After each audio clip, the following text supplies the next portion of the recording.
May the words of my mouth and the meditations of our hearts be acceptable before you, O Lord, our rock and our Redeemer.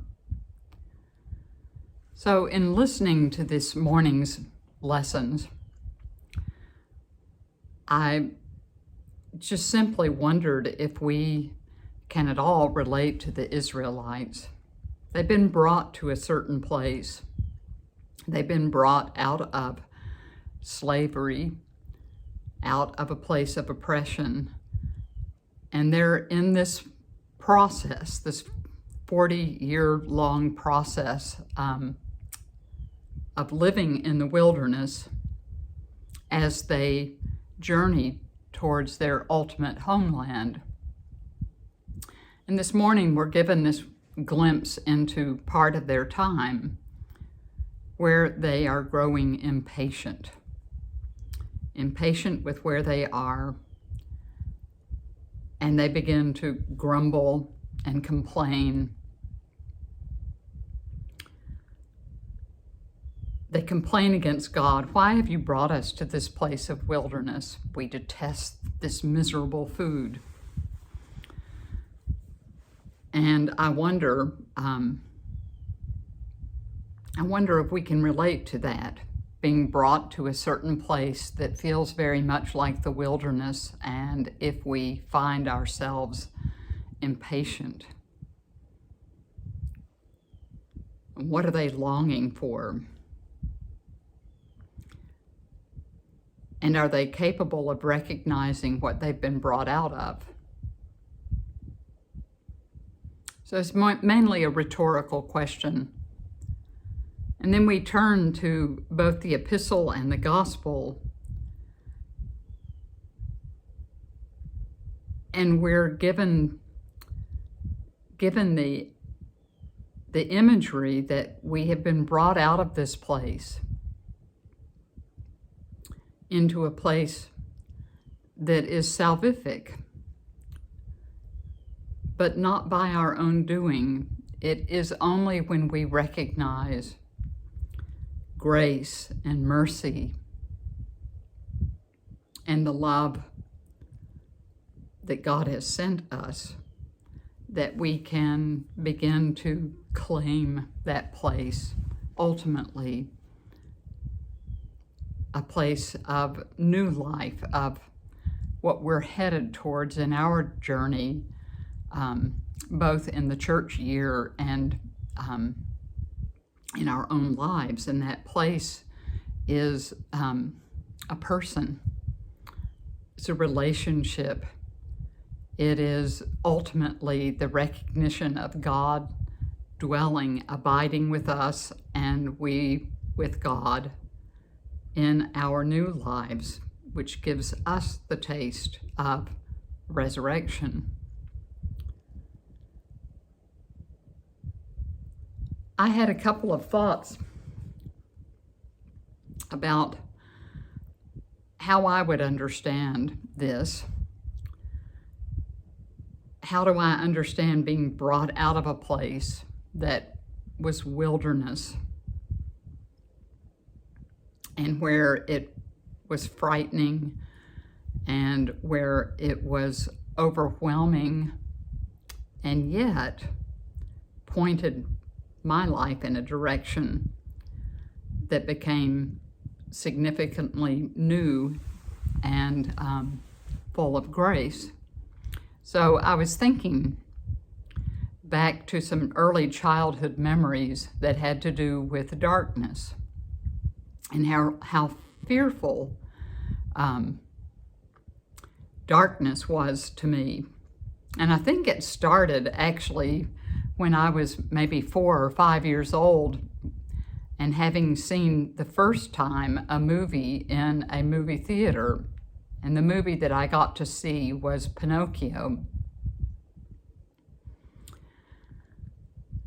And what I remember about that movie is how very, very dark and scary it was to me.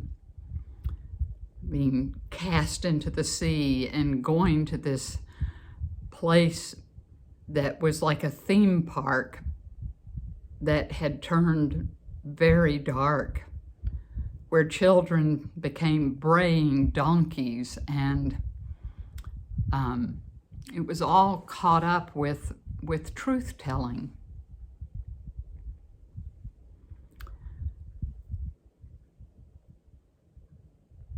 And shortly thereafter, probably when I was about 6, I had the opportunity. There was a program on television on Saturday mornings that was called Shock Theater. I was obsessed with Shock Theater. There were old black and white episodes of both Frankenstein and Wolfman. And I remember that my mother used to get very upset with me because I insisted upon, I snuck around actually to watch these programs on Saturday morning, and inevitably every Saturday evening. As I went to bed, I would have terrible nightmares about Frankenstein and Wolfman tearing our family apart.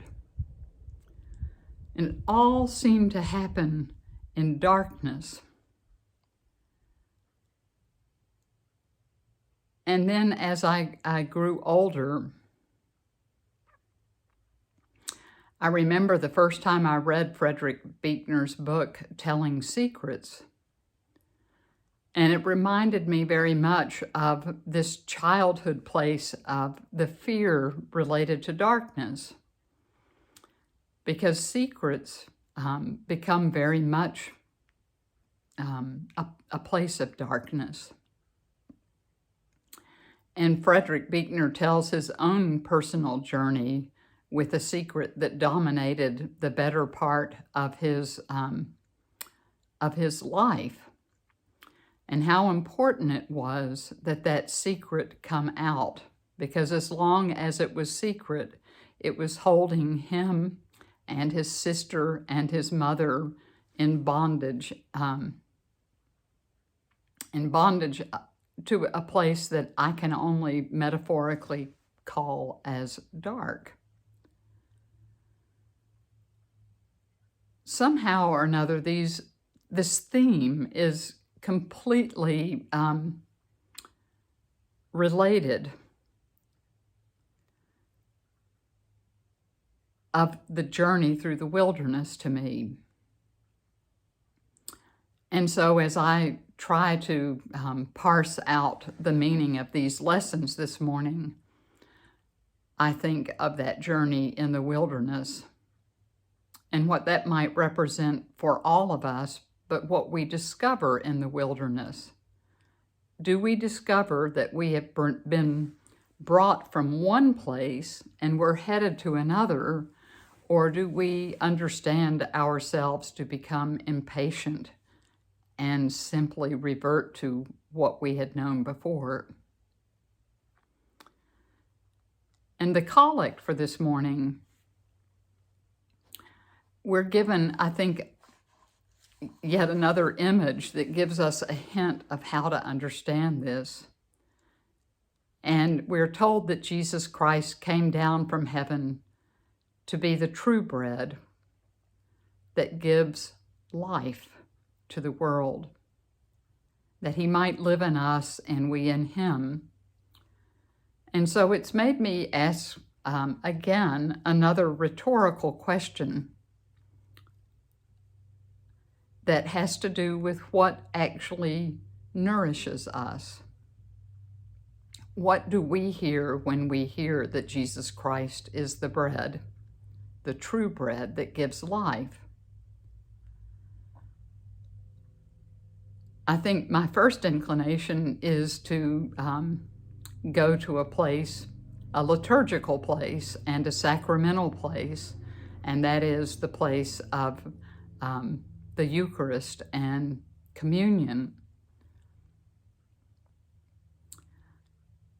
But I want to broaden this. I want to expand it and continue to ask the question of what nourishes us, what sustains us, what nurtures us as we journey in life to our ultimate home place.